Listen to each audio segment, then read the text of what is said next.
So long as like Alchemy. NBA Alchemy, episode 10, Halloween night.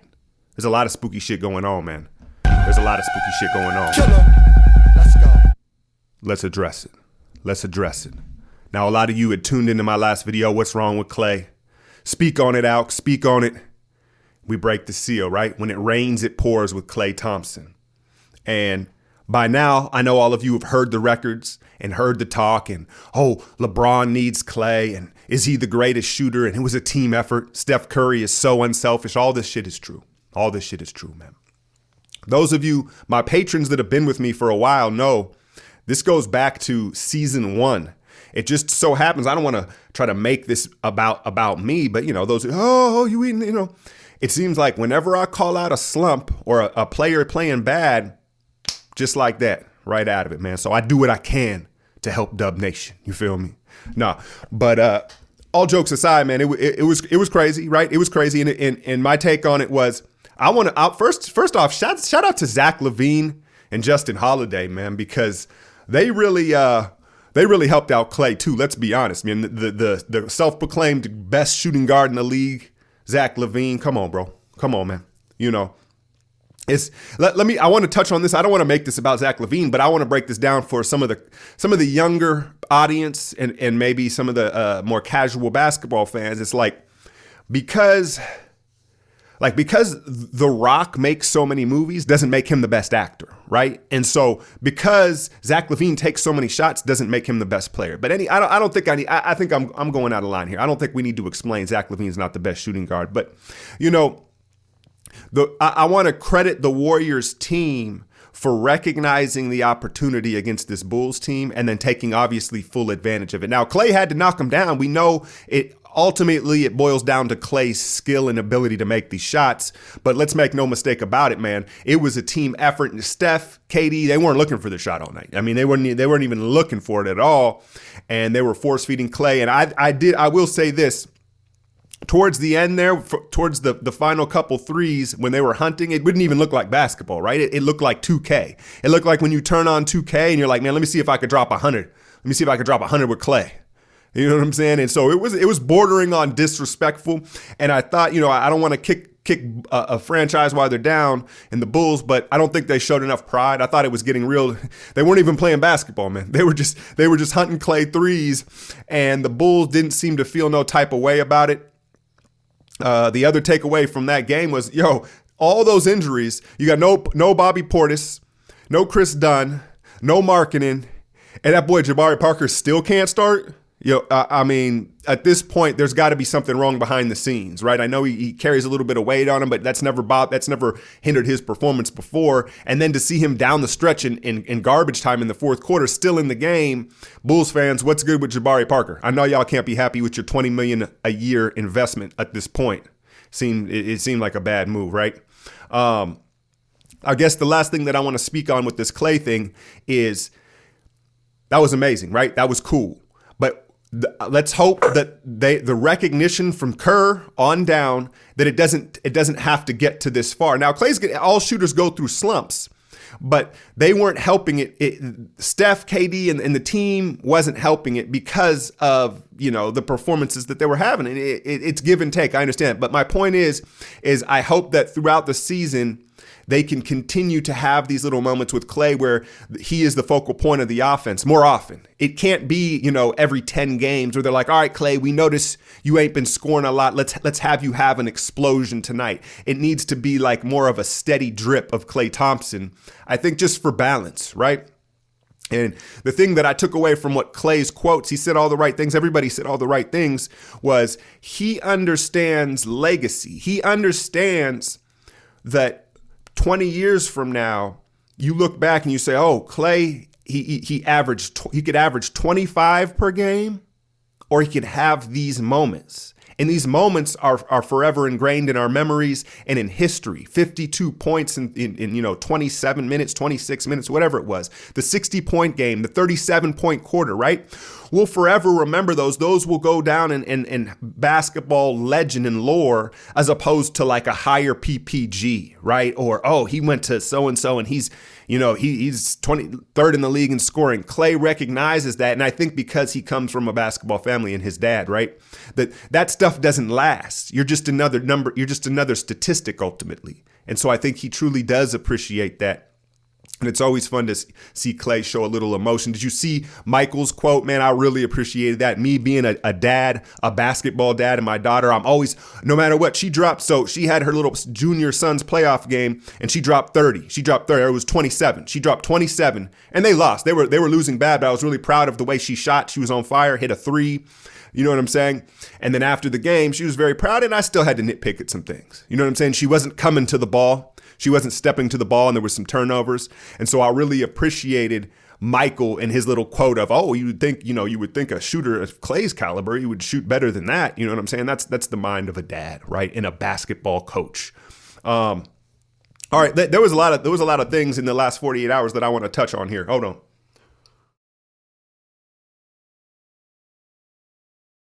My wife says, don't slurp on the camera. Don't slurp in the camera. I be slurping my coffee and tea. Shout out my pops all the way out in, is he in Kenya right now? I think he's in Kenya. Shout out to my pops in Kenya. If you can watch this, I love you. Bucks and Raptors. Shout out to my guy asking me about the Bucks. I hadn't seen a whole lot of them. I tuned into this. No Kawhi, no Giannis. Disappointed, right? But I still got a good look at the Bucks. They're impressive, man. They're impressive. Their chemistry, I really like their chemistry. Obviously bringing in Budhausen. And is it Budhausen? I don't know how to pronounce that dude's name. He a funny looking bro, man. He a funny looking dude. But he can coach. Now, they're not doing anything revolutionary. What they're doing is they're simply spacing the floor now, right? They're simply spacing the floor, and Bud's got all of his centers playing out. So they can play 4 out and even 5 out at times. You've got Lopez shooting the 3. Ilyasova in a small ball 5 lineup, right? You bring in Thon Maker. They all shoot that top of the key 3, and they're spacing the floor, and it's working real well for them because you've got like guys that fit, like Brogdon. I'll admit I'm not like crazy about him, but he fits in the sense of he's a low maintenance. He's going to play his role, right? He's going to play his role, and then Middleton, the mid-range god, Katie, I ain't trying to offend you, but Middleton's right there with him as far as just mid-range pull-ups.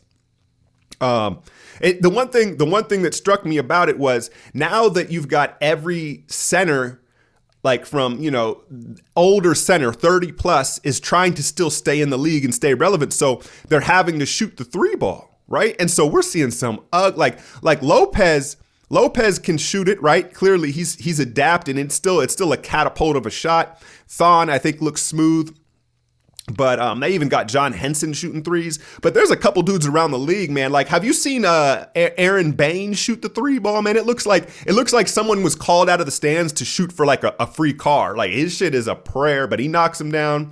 I saw who did I see? I think it was Amir Johnson for the Sixers last night in that Raptors game shooting one, and I was like, oh, maybe you shouldn't do that, man. Know yourself. I know you're trying to stay relevant, but. So there's a lot of big shooting 3s, but what was my other takeaway from that game? Ilyasova was killing it.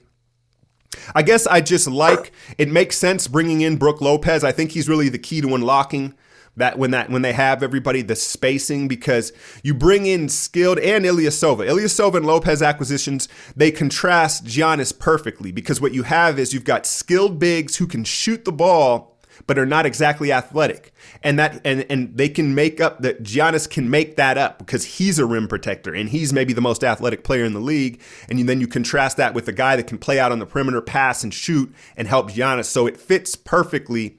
I have to see it happen longer. Ilyasova, he looks like a world beater sometimes, but is it sustainable through 82 games and into the playoffs? But right now, man, Bucks fans, you have every right to be excited.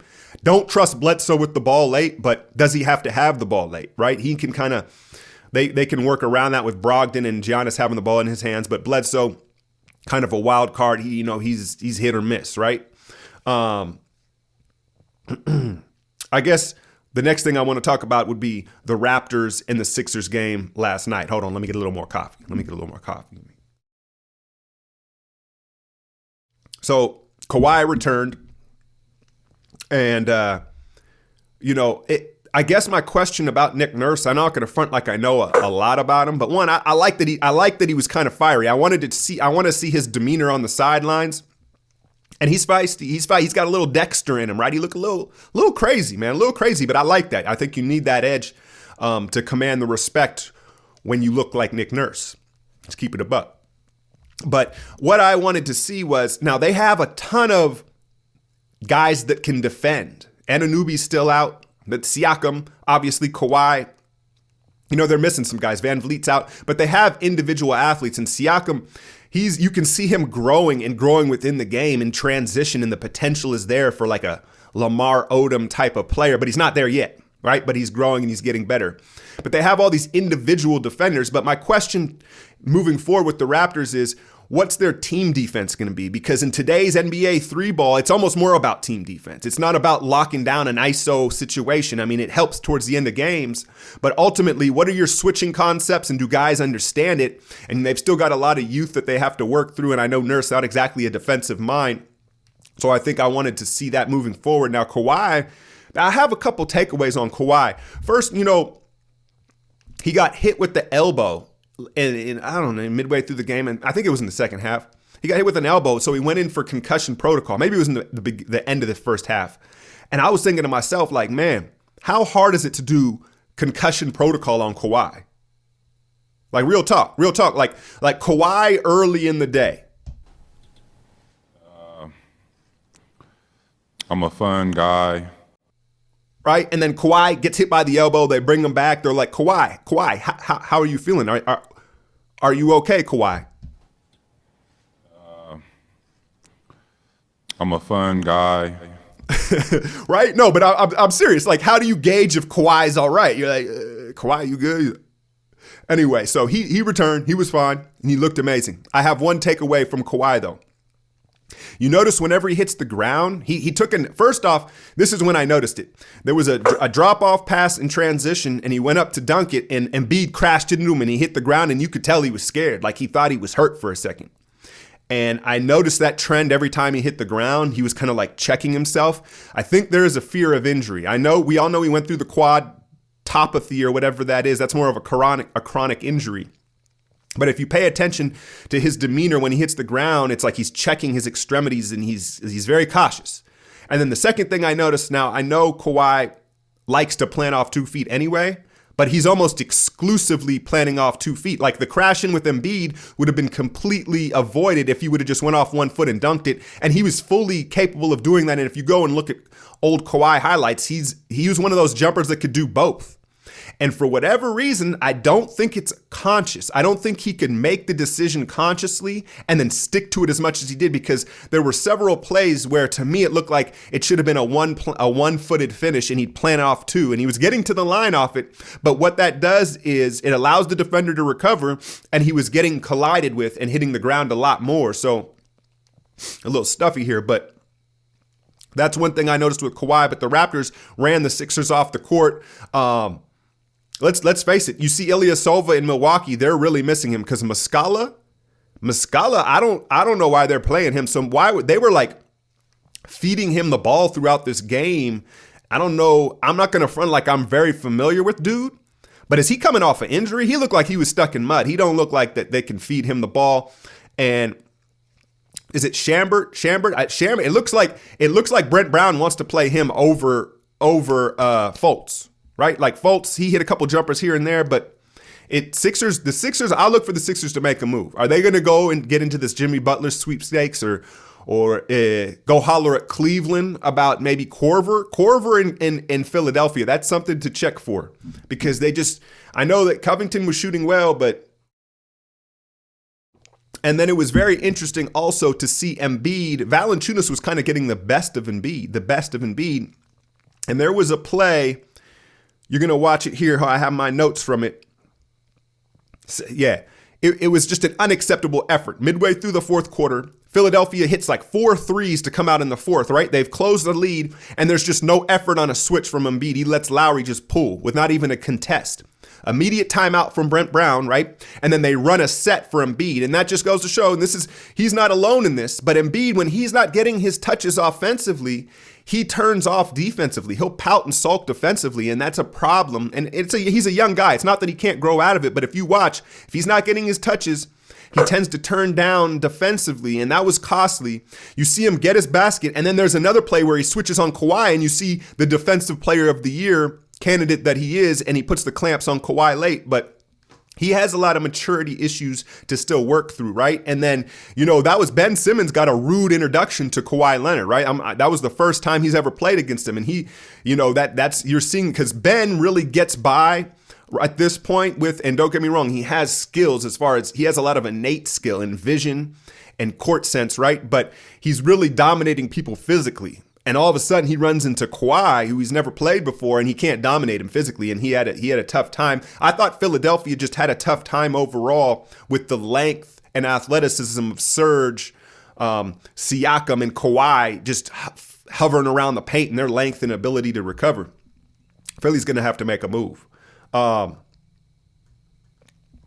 What other game was there? There was the Laker-Minnesota game the other night. Couple takeaways from that. Wolves fans, what's good? I want to know, Wolves fans, how you feeling, right? Because from the outside looking in, why is Derrick Rose taking so many shots, man? I like D Rose. I like D Rose as far as I admire that he's still in the league and still believes and is still, somewhat of a productive player. Maybe thanks to Tibbs. But why is he taking so many shots? He's like taking more shots than Cat. And then Cat, did you notice? Tell me I'm lying. Cat is like trying this fake emotional, he's like changing his mannerisms. He's like, every play he makes, he's doing this big, he's going out of his way to kind of like puff his chest out and act kind of like masculine. It's pretty funny to watch. But Josh Okogie, there's always silver linings and there's always positives, even in when things are going wrong. And he, to me, correct me if I'm wrong, now that was the first real look I got at him, but can't they use him in Jimmy Butler's place when they make the move? It looks like they got a steal with him. I just like his pop, man. He looks like a grown man out there, not a rookie. He's out there balling. So I think that he could slide in place of Jimmy if that move eventually happens. But watch for Cat and his fake mannerisms. And then obviously the Lakers, not being able to close out the game. You saw LeBron dribble it off his leg. And I guess my question for the struggling Lakers team now is, and it's kind of the same thing with Toronto, they have individual defenders. I think Ingram is getting there, right? And you've got Rondo, McGee. I guess they don't have a whole lot of them. Josh Hart, they do. They have their fair share of guys that I think could defend KCP. But their team defense is problematic. And that goes back to Luke Walton, bro. Because it's like, Luke, what exactly is your team defensive concepts? They're, in particular, they're double teams. Like, when they decide to help and not help, it's special needs. It's borderline special needs. And so that's what needs to be sewed up. And you're starting to hear whispers, is Luke in trouble? Because he's not Magic and Pelinka's guy. Let's be honest about it. That's what he's going to have to prove. Do they need to bring in a defensive specialist coach? I don't know who is in charge of the defense there. But, you look at Kerr. Kerr knew enough to know he ain't got that. So they bring in Ron Adams. So sometimes it's acknowledging what you don't know. And I don't know if Luke has done that. But their concepts, you have a young team that hasn't played a lot together. Sometimes switching everything isn't the answer because they're not on the same page and it just gets worse. Sometimes maybe they should use their athleticism, their youth, and their attributes and just fight through more, at least over the top on, at the arc, not on down screens, obviously. But they're going to have to sew up the team defense moving forward. I think that's going to be it for this episode. I hope y'all have a safe Halloween. Warriors, Pelicans, Patreon. I'll be live pregame. Hit that like, share, and subscribe. I'm out, yo. I've been winning so long, it's like alchemy.